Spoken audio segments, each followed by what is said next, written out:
I'm Brady Halbleib. Here's a look at some of today's top stories from 2 News Oklahoma. We have new information on last week's plane crash. The FAA says the man involved in Sunday's plane crash has died. The experimental plane crashed not long after taking off from Harvey Young Airport. The pilot was the only person on board. He was taken to the hospital with multiple injuries, but has since died. No word yet on his name or what caused that crash.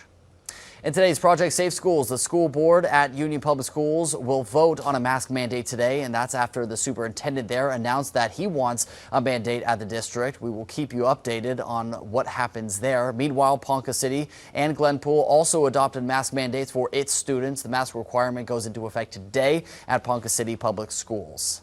From the Capitol to the classroom, some big changes coming to Green Country schools this week. Students and teachers at JENKS public schools are now required to wear masks, causing outrage among some parents there. People on both sides of the debate were there at the board meeting sharing their opinions.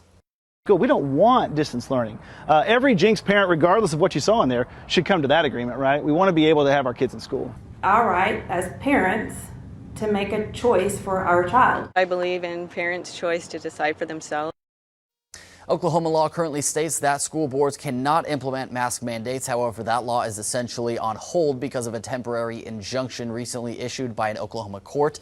The temporary mask requirement comes after the district saw more than 130 COVID cases in its first few weeks of school.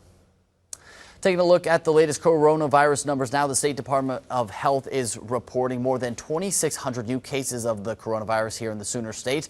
Our 7-day rolling average is more than 2,300, and there are more than 1,500 people hospitalized here in Oklahoma. 416 of those people are in the ICU. That's a look at some of today's top stories. Stay with 2 News Oklahoma for updates throughout the day. I'm Brady Halbleib.